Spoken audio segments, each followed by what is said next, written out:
Yeah, we are live.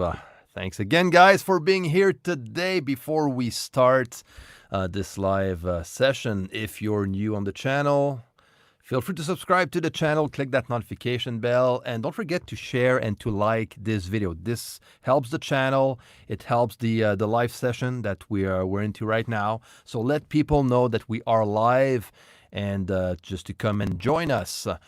Thanks again for being here, guys. This is going to be a cool show. I'm going to be with my good friend, Chaz Root. I'm going to bring him on right away. Hey, Chaz. Bonjour, Chris. Ça va bien? Ça Okay. va. It's funny because, Chaz, usually you're in the chat.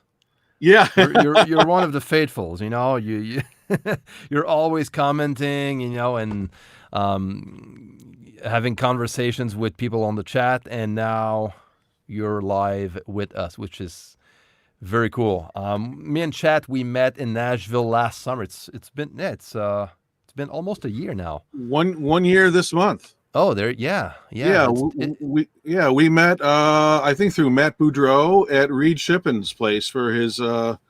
Reed Shippin was doing that live vinyl cut. Exactly. Yeah, that's where we met out under the tent in a thunderstorm. Yeah, I remember. Yeah, that was special. So good to see you here, my friend. Thank you. It's good to connect with you. And so we're going to jump into today's topic, and then we're going to answer some Q&As right after. So prepare your questions. You can start, you know, if you have a question in mind, you can write it down right away. I'm going to get to those after we're done with the topic. So we are going to share with you 5 tips for recording guitars like a pro. So let's start with the first one. Chaz, I'm going to let you start with tip number 1. Okay, tip number 1 is, and this is often overlooked, but make sure the equipment is recording worthy. So make sure the guitar's got good strings, make sure they're intonated, make sure they sound good. If you have an artist coming into a studio that you're recording, listen to their amplifiers, listen to their electric instruments, listen to the acoustics. Is there fret buzz? Is there something that's a little off? Because that's only going to be amplified when you record it and be really tough during a final mix. So really make sure that the instruments have fresh strings, they're in good playing order, and that any foot pedals or any outboard gear and amplifiers are in good shape. Yeah, definitely. You know, I totally agree. And by the way, the tips that we're sharing are going to go for electric guitars, also acoustic guitars. So making sure that you have a good instrument in hand is, of course, good for both, you know, electric and acoustic. Tuning is so important. So important. You know, me and my friend Jimmy, when we record guitars together, you know, he's a bit of a freak when it comes to tuning. He's always tuning. So every time you do a take, you just, you know, check it out just in case you're off a bit, you know, because you don't want to be stuck with a take or recording with one string that is a bit off, you know, that is like so annoying.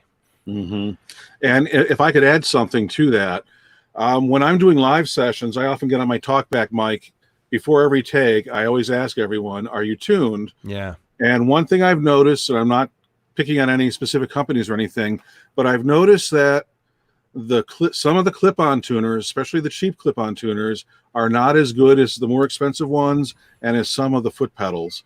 So some of the pedal tuners are better. So it's often helpful in a live session if you can have, let's say, one tuning pedal that all the people tune off of, so they're all tuning to the same pedal, because every pedals might be a little different. Even though they're digital, sometimes they're just not the same, and you don't notice it till you start bringing things up in the mix, and all of a sudden they're out of tune. And it could be the intonation, or it could be a, you know, cheap clip-on tuner that you got for, you know, $9. So make sure that you're using good quality tuners too. Yeah, that's a good tip for sure. Yeah, I remember when I first started, the first album I was producing, the first one I worked on, that was a live recording. So it was a live album. I was the producer, and I hired an engineer to record the show because I was the drummer and the music director at the same time. And I remember, what we did, just to make a long story short, we recorded twice, so in front of an audience and the day after in front of an empty room. So I had two versions of every songs. Everything was recorded using a click, which made the all the editing process way easier. But except for one song, that was an acoustic medley. And now the problem was the guy tuning the guitars backstage. I don't know what happened, but did a very lousy job on one of the guitar players' acoustic guitar, and one of the string was just off, just a bit, but just enough to to be so annoying. And we noticed when I was listening to the final recordings before we started to mix, and it's like, oh man, there's no way I'm going to keep that for the album. But the artist wanted to keep that song because it was like an acoustic medley of some songs of his that were well known into that market. And so what we had to do, and again, that song was not recorded with a click. So we had to re-record everything, all the acoustic guitar part in the studio without the click, of course. So the guitar player had to listen to himself and re-record everything perfectly, with the right timing and stuff. So it was hell, but he did like an amazing job, He's a very good guitar player to start with, so that helps a lot. So yeah, so you want to avoid being in that type of situation, where you have to deal with a bad recording just because of one guitar string that wasn't well tuned. That's a crazy story. It is. It's absolutely insane. Yeah. Insane. So that was one of my first recording stories. So lesson welcome learned into the business, my friend. lesson learned, and you got through it. Yeah, I did. Yeah. Thank God. Excellent. Yeah, so let's jump on tip number 2, and I'm gonna go forward with this one. Recording the line signal on top of the mic signal. And that is especially for electric guitars, but it can also work for acoustics as well. Let's start with the electric guitar recording. I love amps. I will, like, in the most part, gonna record my electric guitars using an amp. I just love them better than any digital plugins, amp simulation plugins. But some sound very good, though, I have to admit. But still, I love, working with an amp and recording the amp with the microphone or two microphones. But I always use a DI like this one. I have like that Countryman. Yeah, those are nice. A very good one. And the cool thing about this direct box is that you can actually plug in your guitar, and one signal goes to the amp, and the other signal is going to go directly into your DAW, directly into the sound interface. And so basically, I'm just recording the mic signal on top of the line signal. So I'm recording both signals. Sometimes I'm not going to use the line one, but I like to keep it, and I like to record it just to add a bit more creativity during the mix or during the arrangement stage as well. That can also work out, just to craft a sound, using a virtual guitar amp to craft, to blend that sound with the amp sound as well. That can also be a very cool thing, especially if you only have access to one guitar amp. If you have like several guitar amps, you take advantage of that and record, with 2-3 microphones, whatever, mic all of those amps all together. But if you only work with one amp, recording the line signal can be an advantage, and that can go a long way to be a bit more creative and get a bit more, get the perfect tone at some point, or not use it if you don't need it. So there's a bunch of stuff that can be done with that line signal on top of course, the recorded one. And I'm going to go as far as doing the same on acoustic guitars. It's not something I do often, but I did. Okay. If I'm not too lazy to set that up, I will. Sometimes, you know how it is. You get to a session, it's like, the guitar sounds good. I have that one mic, it's well placed. It's like, it sounds great. So I'm not going to bother. But, it can be useful to record the line signal even if the line signal of an acoustic guitar sucks. The sound, let's admit it, it doesn't sound very good on its own. No. Now I'm going to use it more as protection in a way, kind of a backup plan. Let's say I end up with like a lot of squeaking sounds out of the playing of the guitar neck and stuff. Sometimes you can get those squeaky sounds that are hard to edit. If something happened, I can actually use that line recording and just patch things up. That happened to me a few times and it worked pretty well. Or maybe just using that line guitar only to send to an effects channel track and insert a reverb or a room ambience and stuff, So without the direct signal in the mix, but only the effect or the delay and stuff, and just pan that, elsewhere in the stereo image.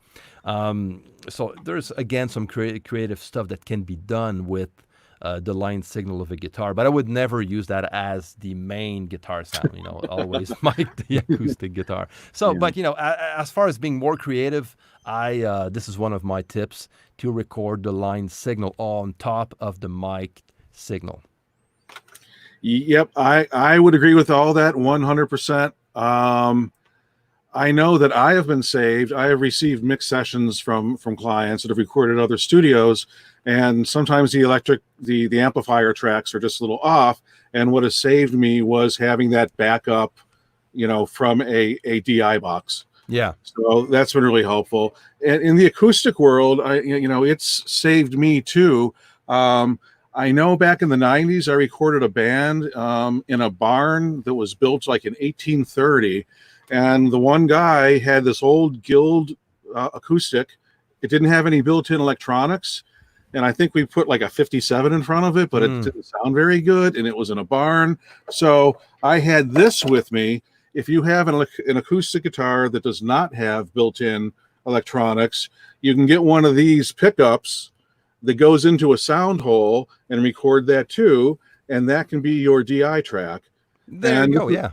Yeah, this is an old Bill Lawrence one. It has a little spring thing on here. It fits in the sound hole. So if you have an old guitar or a more budget instrument that does not have the built-in tuner and electronics and preamp, these are, $40, $50. This is one of the old handmade ones from the late 70s, early 80s. It sounds great. And it has saved my backside countless times. Man, so that's cool. So those are great points, Chris. And also want to add something because I was reading the comments at the same time. But reamping is also something that I do a lot. I love reamping. And, that's why I have this little box here, that reamp box. This is actually a cheap one. It's like $100. It's not that expensive. This is a passive one. I'm going to get my hands on an active reamp box. But anyways, that works very well also. Sometimes, you just record a performance. And if the sound doesn't fit well, or you can always reamp the signal using another amp and just focus on getting the tone right now that you have the performance recorded. So reamping is also a very good option once you have that line signal recorded. So let's jump on tip number 3, Chaz. Tip number 3, I think we're going to start talking about microphone placement, if that's correct. Yeah. And I think I'm going to do what you did. We can talk about mic placement on an acoustic, and then mic placement on a speaker cabinet. Sounds good. Okay, on acoustic guitar, for mic placement, what I like to do in a one mic situation is find a decent quality mic, and you can use whatever you got. But for one mic, what I generally like to do is place. What I do is I sit the artist down. I listen to how they play, how loud they play, and I kind of use my ears to see where it sounds good. But generally speaking, with one microphone, I find myself about 12 to 18 inches back from the acoustic. And what I generally do is point it right around the 16th fret or at the little bump in the instrument underneath. That's kind of a sweet spot. Yeah, so generally I'll be pointing right in this area here. And I'm usually about 12 to 18 inches back. And what I try to do is I don't want it right in front of the sound hole, because you get that woofy sound from the Yeah. air, which you can always put, soothe or try to EQ it out, but it's just better not to have it on the track. So one mic, find a good quality mic that sounds good with the instrument. Listen to the player, how they play, and your mic placement's going to be dependent on, if they're doing a quiet finger picking part, you might need to bring it in. If they're playing, louder, really, loud cowboy chord sort of thing, you might need to back it up a little bit. But and it's probably going to change from song to song if you're recording multiple songs. So for one mic, that's what I like doing on something like this. Yeah, I'm going to add that, also it's like you said, it's important to listen to the sound of that guitar and the way the guitar player plays also. And that will, because this is a good starting point, aiming the 12th fret of the bottom of the guitar is a good starting point. This is what I always do. Now, depending on where on the guitar I'm going to aim, am I going to go lower or higher? That will depend on the instrument itself. So it's important, like you said, to just listen to find a sweet spot, and don't be afraid to move things around and experiment a bit. And another trick that you can do if you have headphones in the tracking room or live room, if you have it, you can put on a set of headphones and you can hear what your microphone movement is doing in real time through the talkback or through the headphones. So that way you know what's coming through the preamps and all that stuff. So that's another trick. So number 2, or actually onto the amplifiers. Yeah, go ahead, my friend. Okay. I didn't know if you had more. And I'm pretty wired on caffeine right now. So let's see. Amplifiers. Generally on a one mic setup on amplifiers is a similar thing. Find a microphone that you like that's going to work with that cabinet and that genre of a song. So it could be a 57, an i5 if you like large diaphragm condensers. Actually, 421s are great on amplifiers.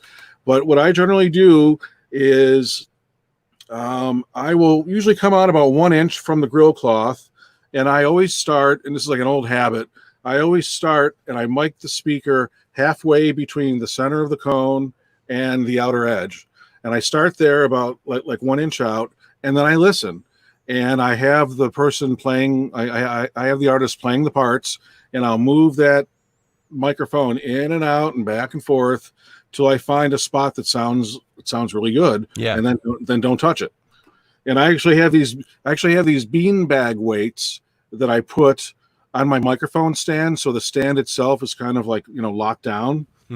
So find a sweet spot, get it in place, and use your ears. Exactly.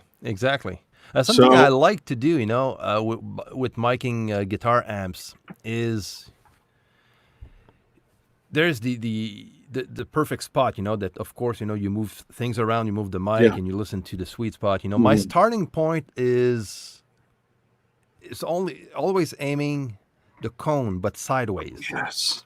So not straight in front of the cone, but like in between the speaker and the cone, but aiming a bit towards the cone. Usually that is a good starting point for me. Anyways, I don't know about you, Chaz. No. Actually, I do that too and forgot to mention it, but I'm happy that you caught it.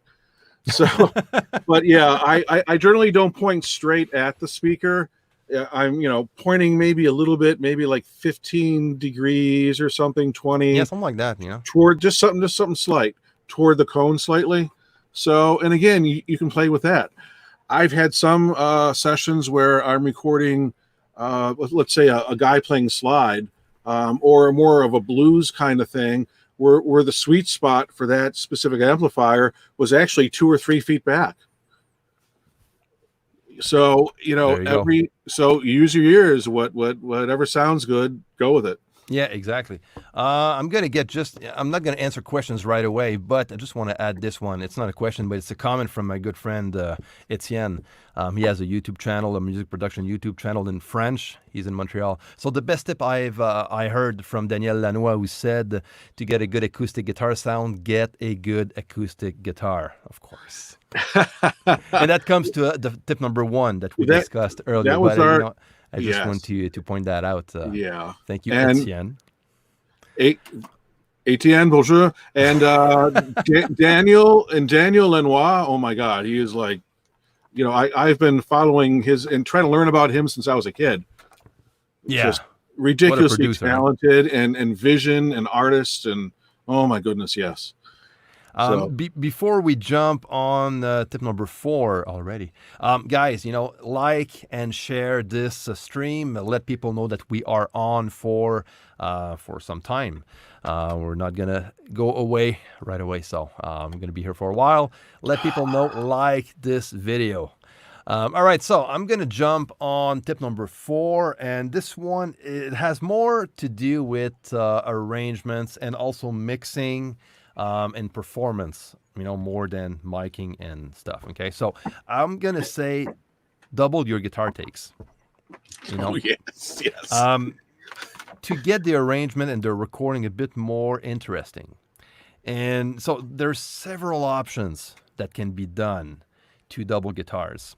When I'm talking about doubling the guitar, it's not like it just copy the guitar recording within your DAW. That's not going to work. But I'm talking about just record the part twice. So this is one thing that can be done, just to record the same part twice. You can pan them left and right. That goes for electric and also acoustic guitar. So that is one thing you can do. But also you can be a bit more creative if that doesn't work or you need something more.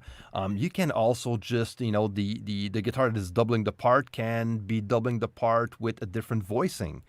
Or maybe a different kind of a different line just to add up. It doesn't need to be the same thing, and it doesn't even need to be the same part. It can be a different part that's going to complement the first one.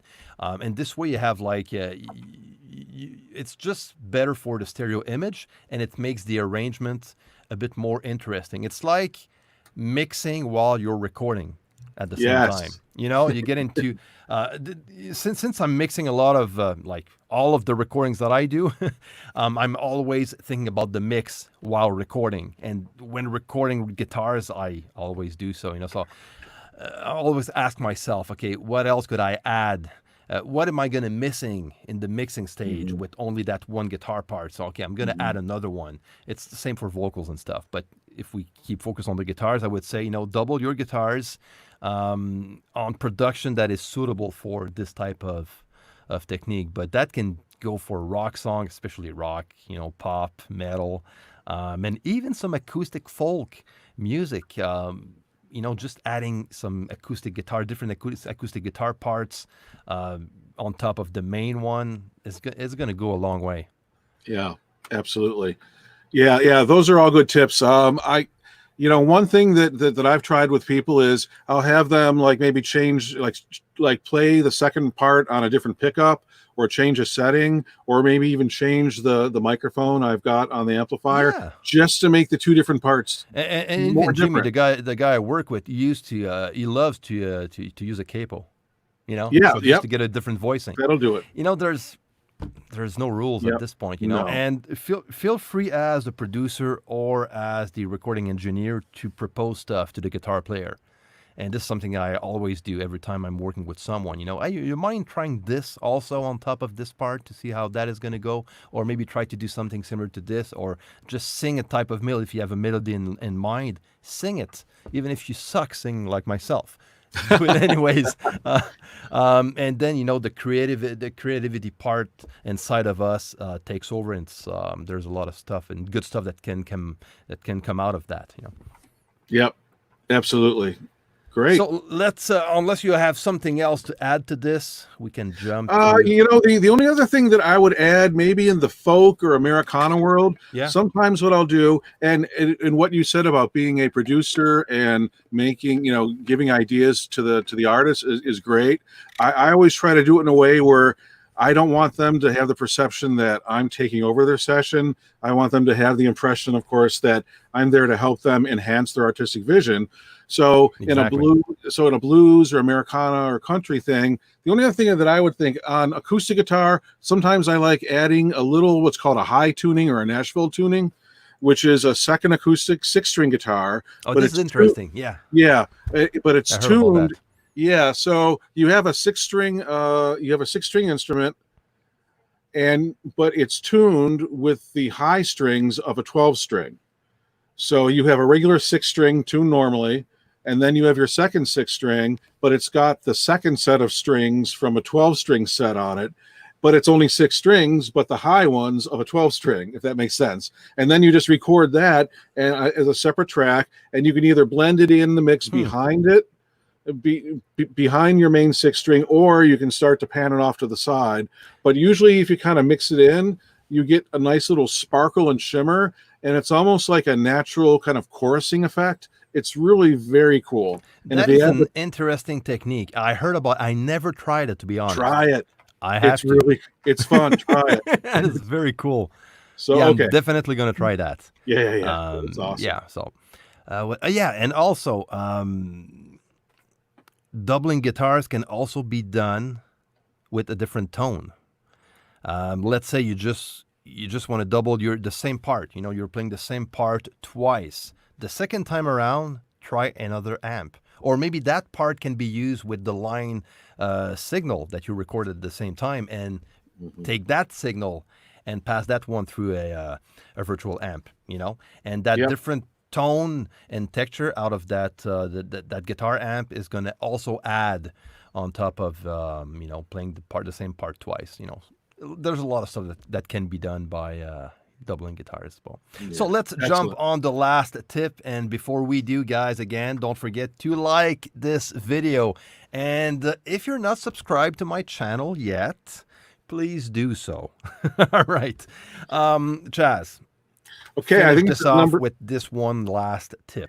This is number 5, correct?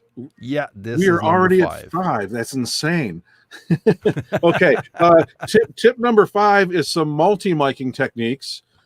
First for acoustic, and then second for amplified stuff. I'm just going to do one each to keep this short and sweet. For acoustic guitars, what I like to do for multiple miking is the same one mic thing we talked about earlier. Find that sweet spot, and then what I like to do is put in either a stereo mic or a stereo pair of mics. I make sure that they're all lined up, so they're all in phase and the same distance away from the instrument. And then what you can do is in your mix, you have your main keeper track, and hopefully you have the backup track off the DI. And then you have a stereo pair. And what I do, and this is crazy easy, I have this microphone, and I'm not paid by these guys, but there's a company called 12 Gauge Microphones. This is a stereo condenser microphone that's made out of an old shotgun shell of all things. Even your iPhone agrees with you. Yeah, I hear that. So anyway, this little thing, you line it up with your main mic, and it has a breakout XLR.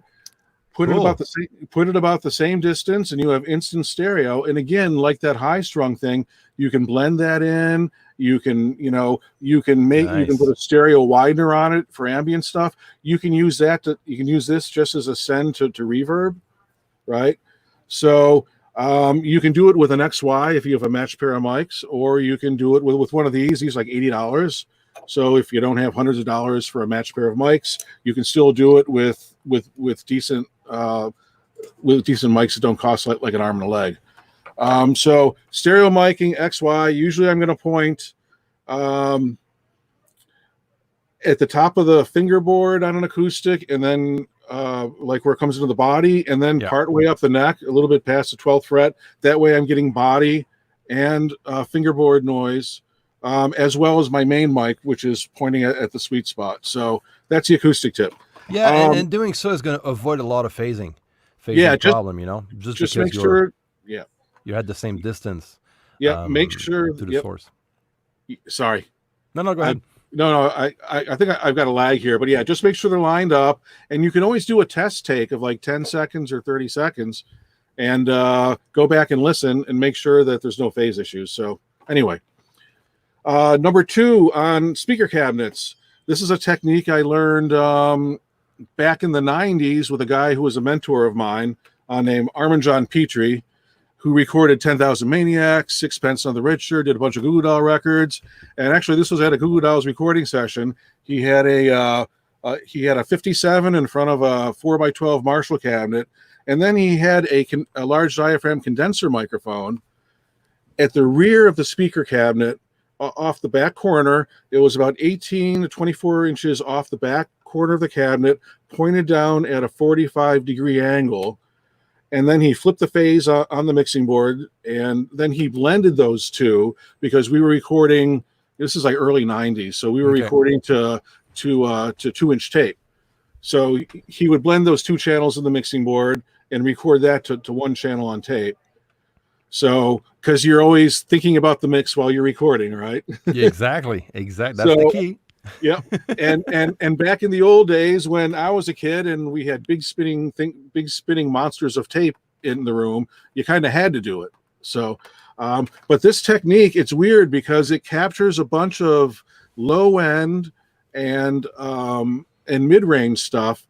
And if it's a large diaphragm condenser that either has a figure of 8 or an omni pickup pattern, besides getting the back of the cabinet, you're going to get some of the room too. And then you can blend that to taste. Now, there's a zillion different multi-mic methods on an amplifier. Yeah, of course. But this is one that isn't really talked about, so I thought I'd throw it out there. Yeah, it's interesting. And if you have a chance, play with it. Exactly. You know? That's the cool thing with miking, there's so many things you can do. You just need the freedom to experiment. Yeah, absolutely. So that's pretty cool. Guys, again, like, share, subscribe. And now we're going to answer some questions. So ask us everything that you want related to this topic, or, mixing and stuff. So I'm going to go with the first question, Chaz. Recommended clip-on tuners. You were talking about that earlier on the first tip. You have any recommendations? I have got about 15 different clip-on tuner models here, and the one that seems to work on most instruments best is like the really expensive, like Snark has their deluxe top of the line one that works pretty good. Okay. And there's a Korg model that it doesn't cost as much, but there's a Korg that works pretty well too. So and I don't have it right here, so I don't know the model number. Those ones are okay. And again, I would just recommend make sure you got fresh batteries. And if if you have multiple stringed instrument players on a session playing, have them share the same snark. So that way they're at least all tuning to the same thing. Because there shouldn't be, because they're like digital controlled. There shouldn't be differences, but there are, and I notice it all the time. So yeah, the Korgs are pretty good, and the like top of the line Snark is not bad either. I use the Cubase Tuner plugin. I assume other DAWs have the similar thing. Yeah, that's Yep. That also works. Yeah, what I would say about that is great if you're like recording yourself, or if your artist is in the control room with you. If you're in a more of a studio setup, like I've got here, where I have a separate control room, and then the other side of the, then there's a band. You're recording a band, for example. Yeah, where I'm recording a band, the band doesn't have the DAW up in front of them. So that's a great tip when you're recording, because I'll be honest, I have done that. I have totally done that, because I have had people do overdubs in my control room.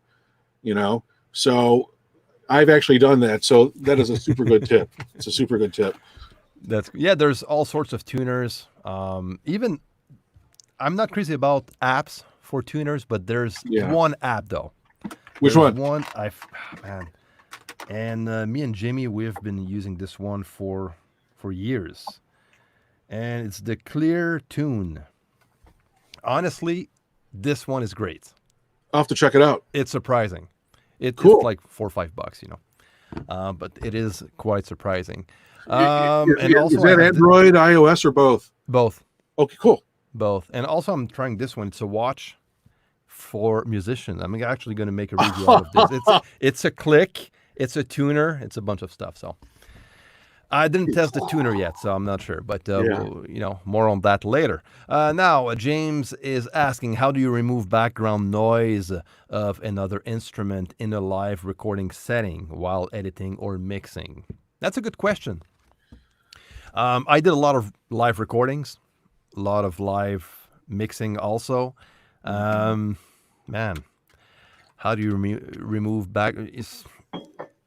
Some I always make sure if I'm the producer and I'm in charge, I make sure I have like very good musicians to start with when you do a live recording, especially live, with public or even live in the studio. The band needs to be tight together. They need to, to play well together, and they need to sound good when playing together. And this is going to avoid a lot of, because bleeding at some point you're gonna have to live with it. There's some stuff that can be done while recording, to maybe use panels and stuff, depending on the room you're in. Maybe Chaz could add a bit more on that. Yeah. But there's some background noises that cannot be removed.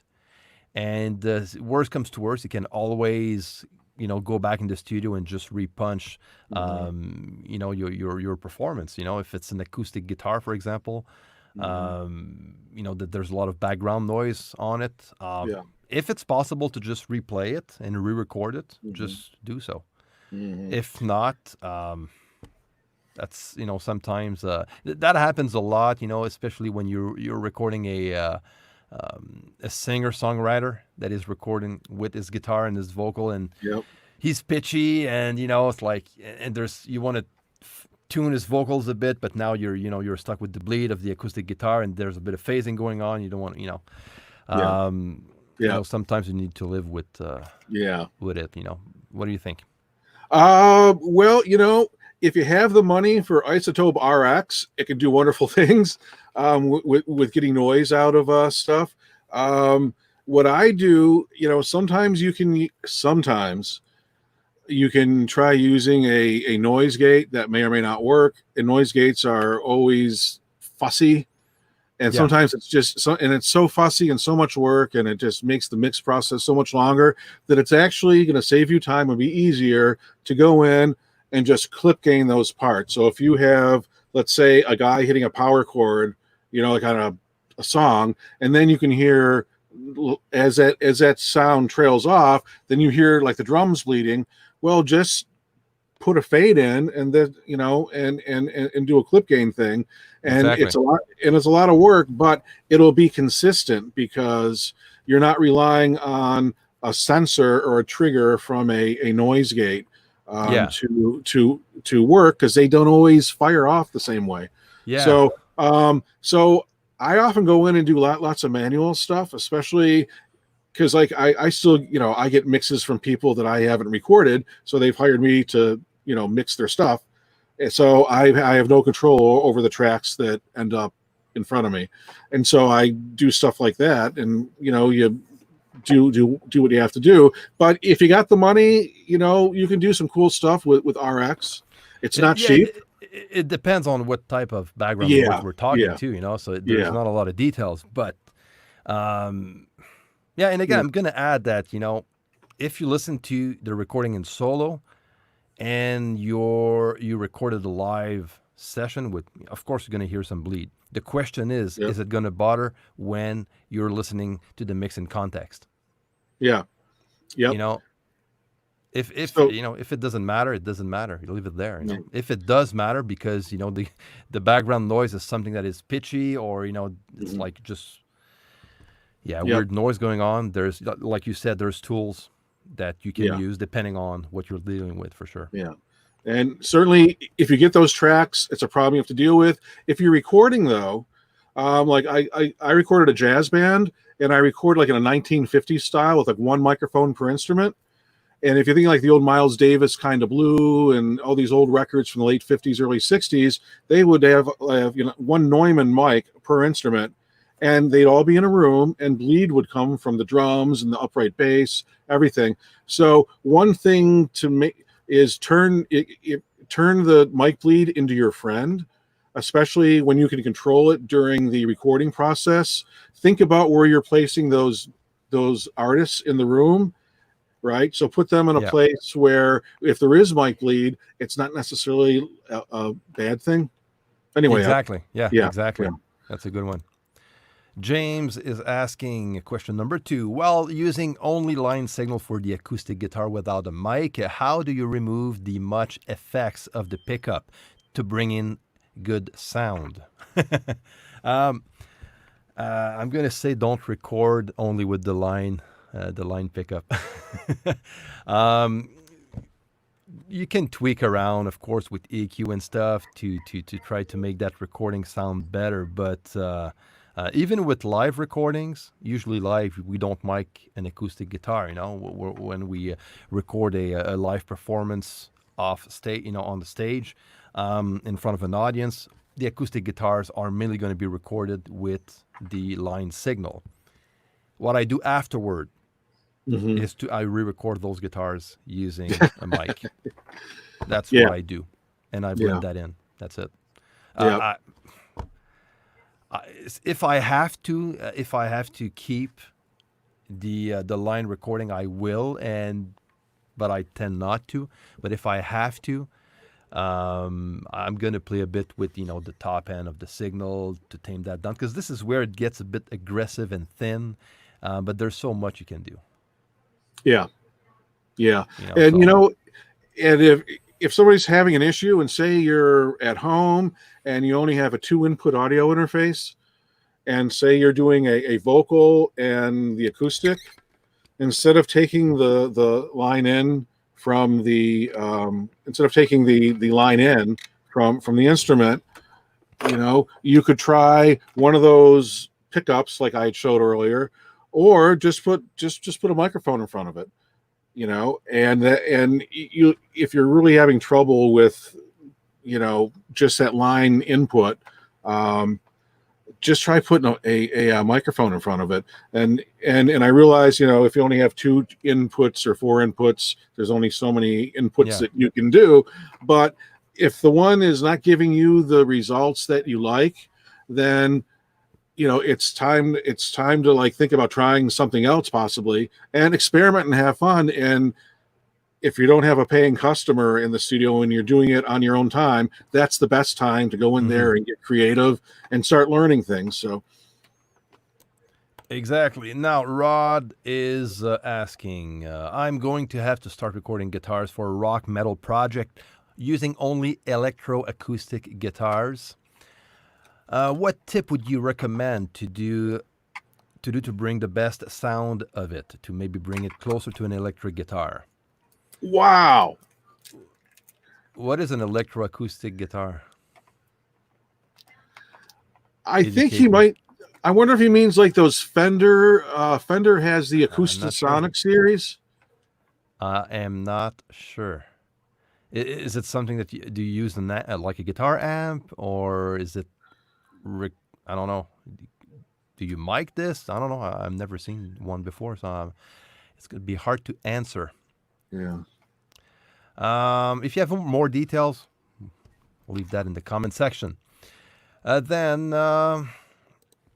Ross is sharing that I use a cheap DIY LA2 reamp box. I love sending the snare through a guitar amp. I'm actually planning on doing a video on that, because this is something very, very cool. Reamping a snare in a guitar amp is... That's a good one. Yeah, definitely. It's super cool. Yeah, it's on my list. It's on my list. Then what else do we have?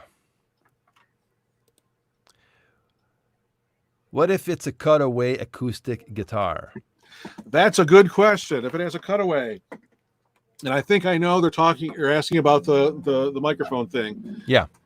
If there's a cutaway here and you're using one microphone, then generally speaking, I would point right about like the 16th fret here. That's my starting point. Now, sure. Right?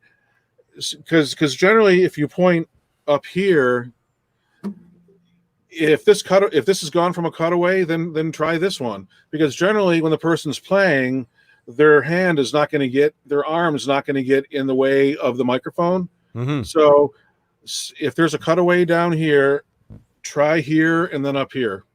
And if that doesn't work, you can always try back here. Exactly. Yeah. So definitely.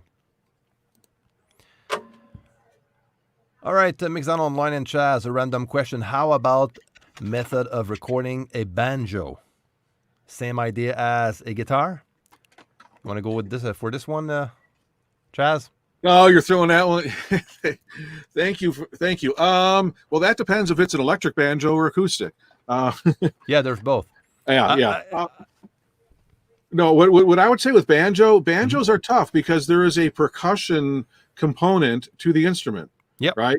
And definitely. banjos can be very tough. So with a banjo, like if I had a guy show up with a banjo, the first thing I would do is probably put a large diaphragm condenser up, like an AT 4050, and then just do same thing. Watch him or her play, listen, and kind of move and get my head down there and move around, and then just put a mic up where my ears are telling me it sounds good in the room. I'll put a mic there, and again, it's probably going to be 18 inches away, maybe further, but there is so much percussive element to a banjo that but there's a lot of high end and like some low end, and of Yeah, course lots of mid stuff too going on, because there's just like the clicks and there's just a lot there. So you generally want a microphone that's going to be that's going to be good quality to pick up all those nuances. And again, I would probably start pointing right around the same spot. Obviously, they're round and there's no, nubs sticking out. It's just a circle, like a big frying pan thing. But I would try to point at, kind of up toward where I would start where the neck comes into the body, right? And I would exactly. start there, use my ears and listen.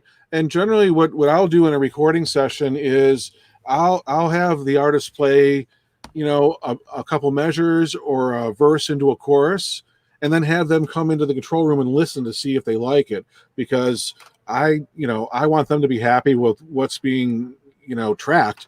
So sometimes we'll just record 30 seconds, have them come in, listen, good. Yeah, it's So, same for me when I record. It doesn't happen a lot, but it did, and it's you experiment. I'm gonna start yeah, the same way I'm gonna do for an acoustic guitar and go from there, yeah. and move the mic around and check whatever sounds good or not, and go with that. Thanks, Ambient Dave. Now, John Wells, have either of you ever tried the technique of miking an amp open back speaker from front and back with one mic phase flipped? What is the real advantage of it? I'm actually mixing a couple of songs for a friend of mine in Tennessee, and this is how they recorded the electric guitar Hmm. using the front and back, miking the front and the back of the guitar amp. Like, it's all about tone. Yeah. Honestly, it's about getting the right tone. If using two mics in front of the guitar amp doesn't work, and you get a better tone when miking the back of the amp, I'll go with that. Whatever sounds the best, in my Hmm. opinion. So Hmm. it's all about tone. Some amps might give you a better tone doing it this way. Yep. Yeah, I've done this too. I've done it like on classic combo amps, like a Vox AC30, where Yeah. the back is open and you've got the 212s. You can go on the front and back. Yeah, I generally will. I mean, you kind of have to flip the phase on one of them unless you want the phase effect. Flip the phase on one of them, and Exactly. right. So I know I've done it on Marshall 412 cabs where we've actually taken the back cover off. Mesa Boogie, I don't know if they still have this cab. They used to have a 4x12 cabinet Okay. where it was half closed back and half open back. So two of the speakers were open, two of the speakers were closed, and those were amazing for studios because you could get like both without extra work. It was just there. So, but yeah, unless you want the phase effect, which will change as you move one of the mics further away or closer to the speaker. Um, if you want it to sound like a just normal track, then pop the phase on one of them and see what sounds best. Yeah, and the But back of the cab or the amp is going to give you definitely a different tone. It's going to be yeah, darker and stuff. yes, So this is something to consider. And yep, this is, if you looking for that sound and that tone, yep, go for it. The recording I'm mixing right now that actually recorded both the front and the back of the guitar amp sounds pretty good, to be yeah, honest. And yeah, in that case, this is what worked the best, you know. Yep. And one last thing for John here. Yeah. That's actually a cool technique. Like if you don't have a ribbon mic like a Royer that gives you that dark sound to put in front of the cabinet, if you don't have a ribbon, record the back with another 57. Flip the phase, and it's going to get you in the same ballpark. Now, ACME brand is asking, hey guys, thanks for this. Please, what would be the best way to record a Roland GC120 or old PV stereo chorus with the internal chorus on? Metallica Sanitarium, that 80s clean sound. If you have an answer, go for it. I don't have an answer. Well, I was not on that Metallica session, so I don't know what they did precisely. It's funny because I wasn't either. Yeah. What I would say for something like that, especially if you want the stereo effect, a 57 here might work, but if you have, a pair of, if you want the stereo effect, you're going to want a pair of closely matched mics, like like large diaphragms. If you're on a budget, try it with two Audio-Technica AT 2020s. Those are actually fairly competent. They're $100 each. But I would go with a higher fidelity microphone that has a flatter, curve, because those amps do have. What's interesting about those amps is that they do have a certain shimmery, sparkle, pristine quality that's almost, in a way, it reminded me of like a modern version of the old AC30s that the Beatles used, or the 60s, because they had that bell or chime sound, right, from the old circuits. And then the jazz chorus amps and stuff, it was like a modern kind of solid state version of that, where it had that kind of something that thing, je ne sais quoi, right? It had a certain thing that it just had like life to it. So I would go with a higher quality mic, large diaphragm condenser, if you have it. If you only have one, record it at mono. If you're trying to do stereo, try to get two that are matched. That would be my starting point. All right, let's go with hi, Chris. Thanks. Thank you for these interviews. A lot of info. What's your video camera and mic you're using to run this live streaming? Thanks again. It's funny because Chaz was asking the same question before we started about my webcam. It's just a regular Logitech webcam, nothing too fancy. I actually forgot the exact model of the webcam. It was like, at the time, $130 or so. When I bought it, 3-4 years ago. The microphone that I'm using now, this is a Delphos from Roswell Pro Audio. I've been using this one for a couple of years now.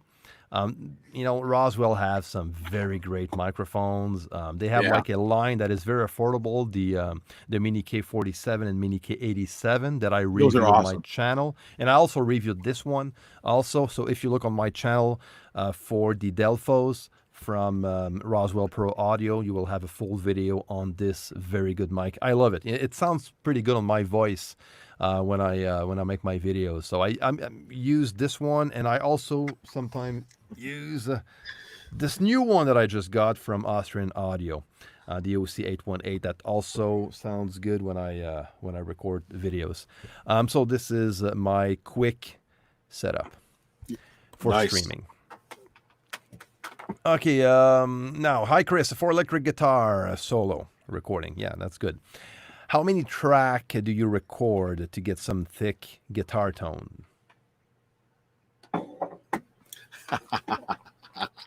Yeah. How many tracks do you record to get some thick guitar? The thick guitar tone is going to be crafted with, the guitar itself, the amp, the sound that you're going to get, the performance. And of course, if I'm going to tend to record with, if the guitar player already has his sound and works with, a bunch of pedals, I'm gonna record those. If the sound is Yeah. good right off the bat, with all of those pedals and stuff, Hmm. and I already have the sound that we're looking for.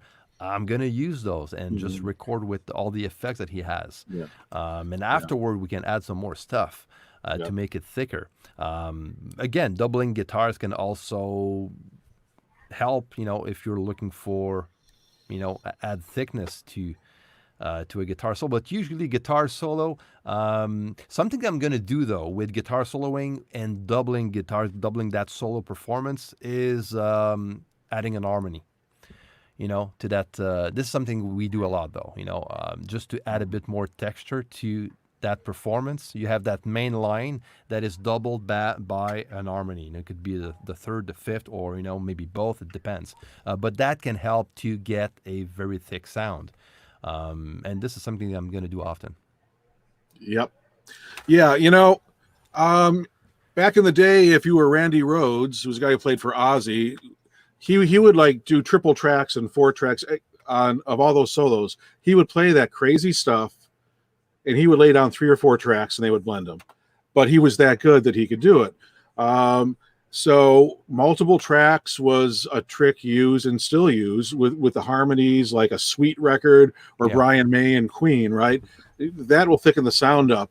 One thing that I have done that was sort of a DIY thing I used to do, and I still actually do when people laugh. I have this old PV Backstage 30 like student amplifier from like the late 1970s. It's a solid state amp, and it's like this big with a 10-inch speaker. And what I would do is I would have a guitar player plug their guitar into a big muff distortion pedal into that PV Backstage 30, crank it up, Cool. put a 57 in front of it, and tell them to start playing. And they would hear it and go, "Oh my God, what is that sound?" I'm like, "Wait till you hear it in the mix. Just indulge me." Right.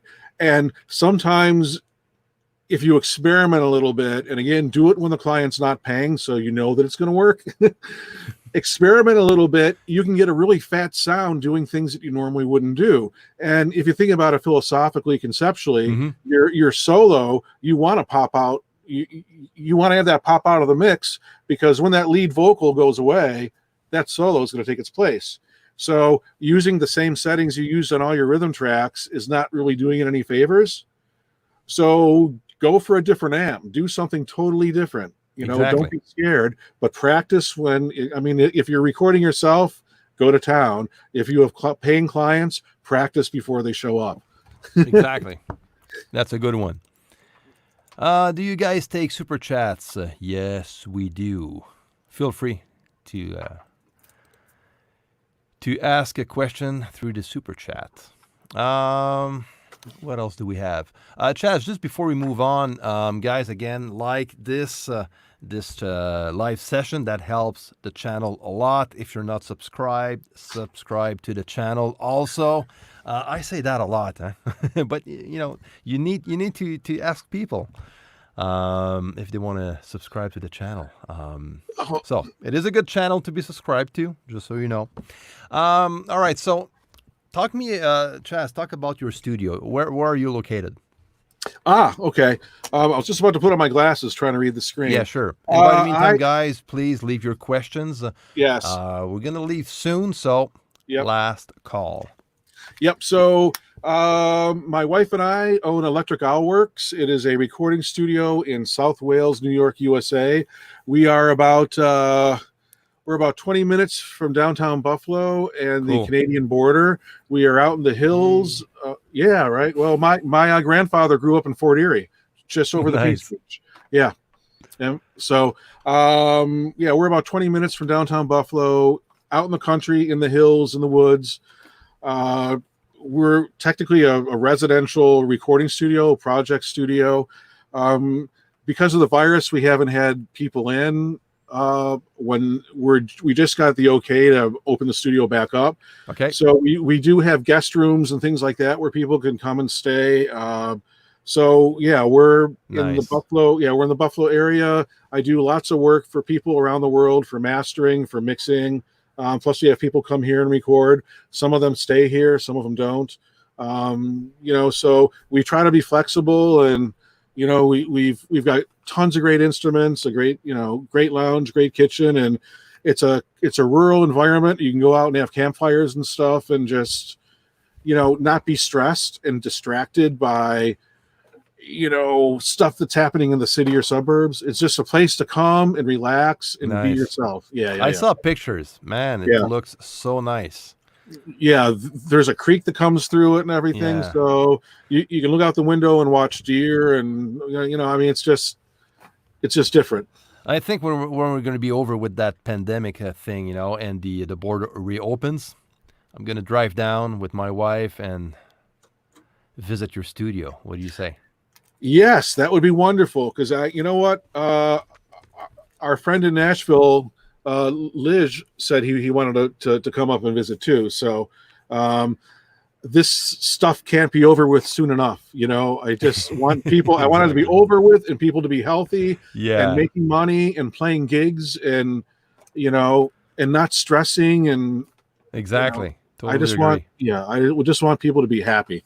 So Jens is asking, have you ever gotten your beard cut in a fader?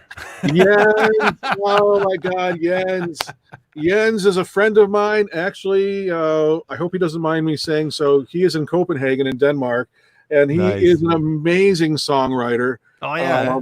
amazing singer-songwriter that we are starting a project on. And yes, as a matter of fact, I have, prior to my wife trimming this beard a couple days ago, I did actually get my beard caught in a motorized fader on my control surface. So I don't think I told him that, but that's a good guess. So hello, Jens. That's so cool.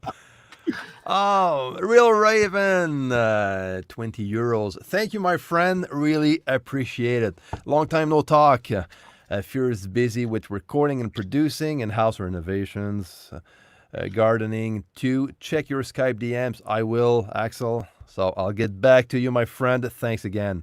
Then Mark is asking, is that a Trident board behind Chuck?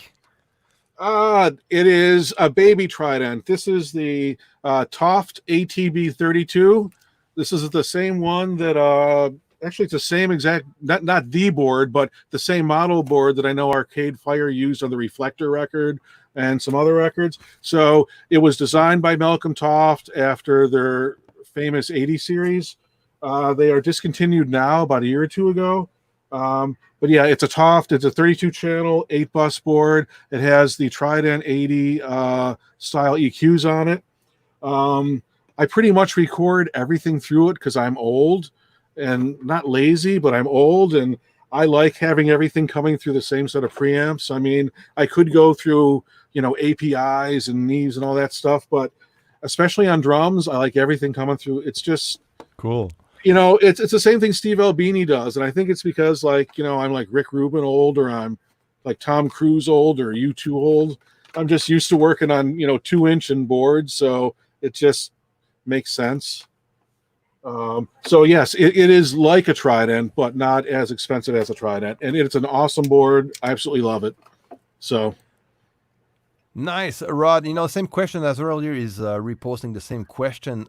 We answered that before, but unless you have more details to add, can I jump on that real quick? go ahead. Because by electroacoustic, I'm assuming he might mean either an acoustic with the built-in pickup, right, or one of those like Fender Acoustasonics. It looks like a Strat, but it's really a thin hollow body thing. What I would recommend doing is do what Keith Richards did for Street Fighting Man, which is take an acoustic guitar and either take the pickup output or put a mic in front of it and run the acoustic and run that signal through a slightly distorted amplifier. Or I think what Richards did, he actually had and Richie Blackmore would do this too. They would run their guitar signal through an input of an old reel-to-reel tape deck, and they would saturate the preamp of a reel-to-reel tape deck and then take that output and print that output to the actual track. So if you listen to Street Fighting Man and a couple other Stone songs and you hear that song or that sound, that's an acoustic that's either going through a mic and an amplifier or through a reel-to-reel preamp that's been just pushed to get crunchy. So acoustic electric guitars, you can do tricks like that. It's more of a classic sound than like a Metallica sound, let's say, but it's that would be my starting point for experimentation anyway. Cool. So Um, Thank you, Chaz. Hi, Chris and Chaz. My question is for untreated rooms, mainly small rooms, would you prefer mixing on monitors or headphones? Thanks in advance. It depends if the room is treated. It depends if the room sounds good. Even if it's a small room, if it's well, if the acoustic is well done, if it's well treated, I'm gonna prefer mixing in on speakers, and of course if I love the sound of the speakers.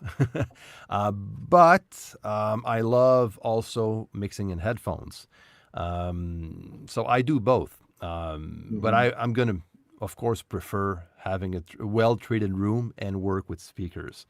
But it's not a bad thing though to have a good pair of headphones and know them pretty well. Take Andrew Sheps. I always talk about Andrew. He's one of my favorite mixers out there, and he does most of his mixes. Like I think it's like 90% of his mixes is done with the Sony 7506, which are cheap headphones that doesn't sound very good as far as I'm concerned. I don't like them at all. He knows them very well. And I think he buys a pair every year. So he always yeah, get like yeah. a fresh pair of headphones. He breaks them for 24 to 48 hours. And this is what he shared with me when we met at NAM.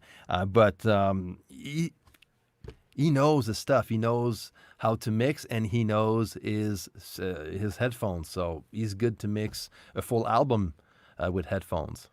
So Yeah. the trick is with whether you're mixing with speakers or headphones. If you're mixing with speakers, make sure that your room is well.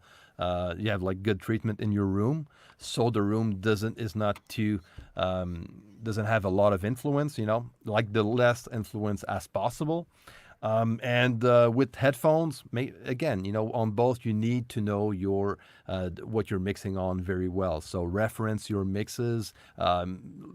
Take the habit to listen to a lot of music on your monitors, whether it's speakers or headphones, so you know what you're working on very, very well. So this way, it's going to be way easier for you to mix. Yep. Anything to add? I would say all of that 100%. I've got those same headphones that Andrew uses, the 75 whatevers. Yeah. Now, I mean, this room, I've got, subwoofers, multiple speakers, and like, I don't know, 30 different panels and acoustic treatment in here. So I'm pretty good. But what I would recommend if you have the money to do it is look at maybe, SonarWorks Reference 4 perhaps, or a similar product that lets you kind of dial in the EQ curve and flatten it out. Mm-hmm. So those headphones that Andrew uses that have the crazy spike in the high end but Yep. no lows, if you put the EQ software on there, it flattens them right out and they sound amazing, and they're only $100. So I'll reference on those Sonys with the EQ stuff turned on, and they're amazing.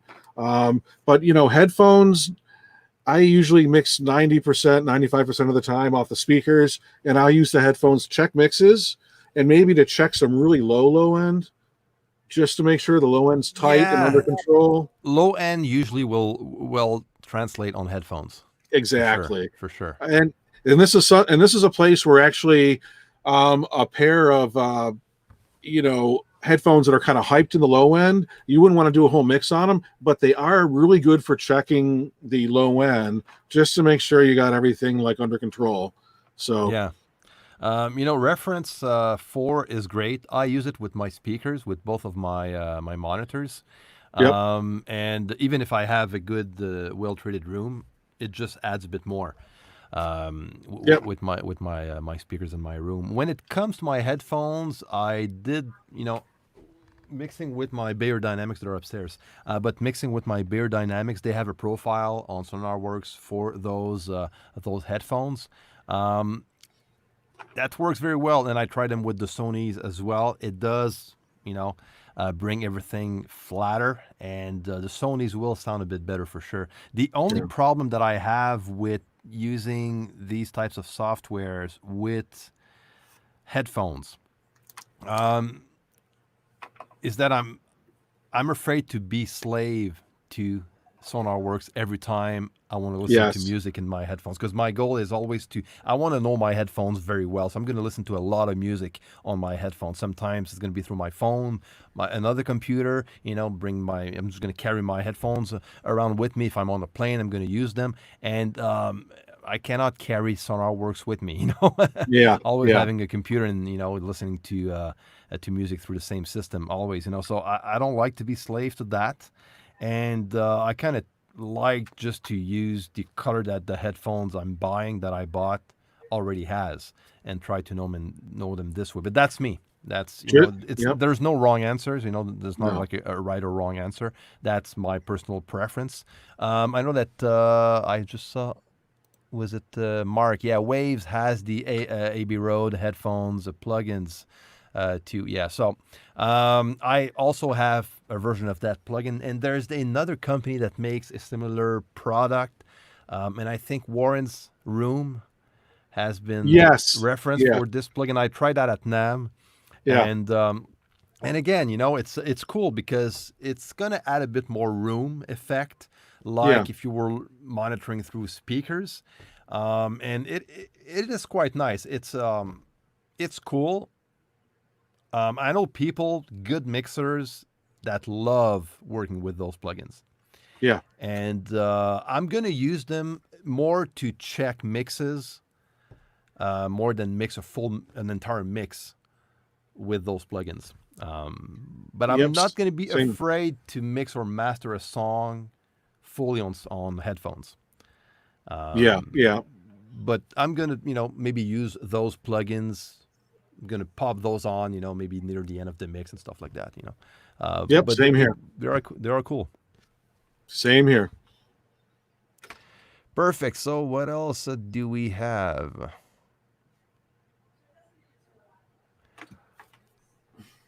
I think we're almost done here. Also, I think it is good to have some headphones to know well without any plugins, because then you can come anywhere to Yep. your colleagues and listen to their mixes Yep. on your headphones. Yeah, good point.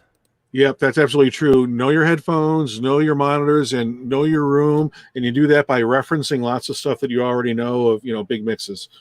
So, Exactly. So that's pretty cool, guys. I'm gonna wrap this up. It was fun, Chaz. Thanks again for being here. thank you. We had a blast. Thank you, Guys, sir. Thank again, you. on your way out, just like this video, subscribe if you're not already. I'm going to leave all Chaz's infos in the description down below. It's already there anyway, so if you want to check his website, and you have also a YouTube channel, don't you, Chaz? I do. Yeah. Yeah. We've kind of started off, yeah.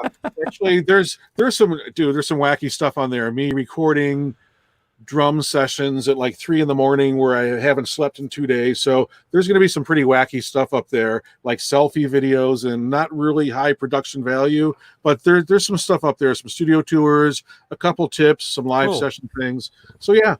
So check Chaz's YouTube channel, subscribe, and guys, until next time, supposed to have a new video coming out this Friday or Saturday, and then maybe another live next week or the following. It's summertime; we're kind of in between time off and work, so we'll see. But thanks for being here. See you next time. Take care, stay safe, and thanks again for the time we had together. Take care. Thanks, Chris. Bye, everyone.